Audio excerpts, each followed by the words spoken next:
To my new blog. সবাইকে জানাই good morning. আশা করি তোমরা সবাই ভালো আছো, আমরাও সবাই ভালো আছি। তো সকালে আমরা চান টান করে পুজো দেওয়া হয়ে গেছে।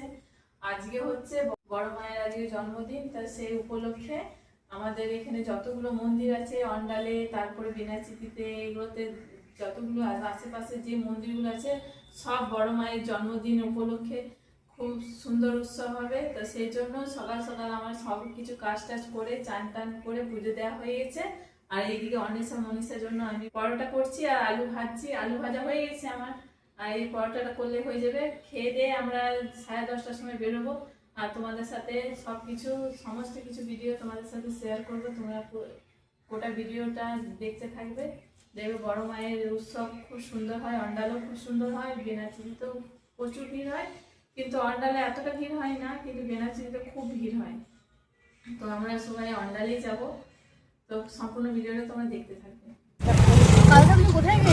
আমরা এখন বেরিয়ে গেছি, টোটোর মধ্যে আছি। বাসে করে যান, তখন খুব বৃষ্টি পড়ছিল, সেই জন্য ভিডিও করতে পারিনি।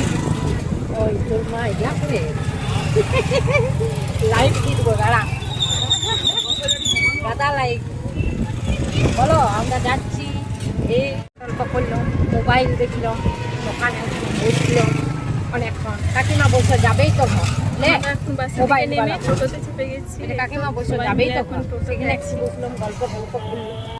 এবারে রনিত দিকে 7টাই করেছে, আমি তখন হয়তো বেরিয়ে গেছি। সন্ধ্যাটা দিয়েছি, পরোটা করেছি। বিশ্ব জগৎ জাগে, বড় মায়ের ডাকে বিশ্ব জগৎ জাগে, তোমার কি পাই নেই তুলনা। মা লক্ষ্মী মা, জগৎ জননী বড় মা। মা লক্ষ্মী মা, জগৎ জননী বড় মা। বিশ্ব জুড়ে সবার প্রাণে তোমার অধিষ্ঠান, হতাশ মনে জাগাও আশা। প্রায় সবকিছুই করার চেষ্টা করে থাকি, আর মাকে আমরা সবকিছুতে এগিয়ে দিই যে না মা তুমি যাও, আমরা পাচ্ছি না। তাই বড় মার মতো একজন আদর্শ নারী হতে হলে দীক্ষা নিয়ে এক সঠিক পথে চলতে হবে, আর সকলের মঙ্গল করতে হবে, সমাজের মঙ্গল করতে হবে, পরিবারের মঙ্গল করতে হবে। তাই আর বিশেষ কিছু না বলে আমি সবাইকে আবারও জানাই আনন্দিত জয়গুরু।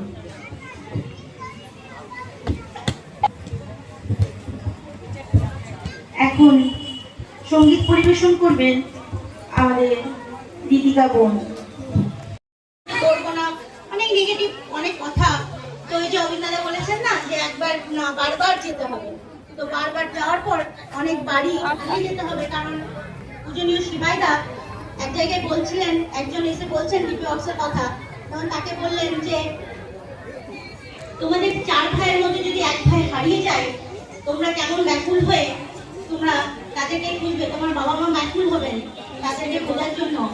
সেই রকম তোমরা ভাবো যে তোমরা আরো 3 ভাই মিলে এক ভাইকে খুঁজছো, সেরকম ভাবে তোমাদেরকে খুঁজতে হবে।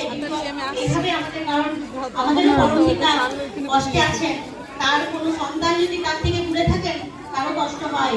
তাই আমাদের সবার উচিত যে তার কাজে লেগে পড়া। একবার করে দেখি কি আনন্দ বেরোলে মনে হয় যেন কত কি যেন এই যে আমাদের ঠাকুরের। আমার প্রত্যেকের কাছে অনুরোধ, যদি জানি যে কেউ একজন দীক্ষা নিয়ে কিছু করেনি, আমি যদি তাকে নাও পারি, আমি আরো 5 জনকে বলে তার কাছে নিয়ে যাব। সেই মানুষটিকে ঠাকুরের চরণে এনে দেওয়ার দায়িত্ব আমার। তবেই আমার ঠাকুর খুশি হবেন, আর সেই খুশিতেই আমি তার কাছে পুরস্কার তিনি আমাকে দেওয়ার জন্য বসে আছেন। তাই আমরা সবসময় কি পেলাম কি নিলাম, ঠাকুরের কাছ থেকে এলাম, প্রণাম করলাম, ঠাকুরকে একটু ফল মিষ্টি দিলাম, আমি ঠাকুরের কাছে কি পেলাম সেটা না, আমার ঠাকুরকে আমি কি দিতে পারলাম সেটাই আমি ঠাকুরের কাছে এসে বলবো যে ঠাকুর আমি এই বাড়িতে যেতে পেরেছি। তাই প্রত্যেকে আমরা ঠাকুরের কাছে গিয়ে, প্রত্যেক মানুষের কাছে গিয়ে তার দয়ার কথা বলে সেই মানুষটিকে তার কাছে এনে দেবো। তাই ঠাকুরের জন্য, ঠাকুরের কাছে আমি প্রত্যেকের মঙ্গল কামনা করি। আমরা ডিপি ওয়ার্ক যেন চালিয়ে যেতে পারি। আমিও যাব, আমার মা একটু সুস্থ হয়ে উঠুক। সবাই আমার মায়ের জন্য একটু প্রার্থনা করবেন, তাড়াতাড়ি যেন পা নিয়ে দাঁড়াতে পারে। আমি যেন ডিপি ওয়ার্কে যোগ দিতে পারি। এখানে এসে আমি রুমকে বলেছি যে গাড়িতে করে আমরা প্রত্যেকেই যাব, যে ঘরগুলোতে হয়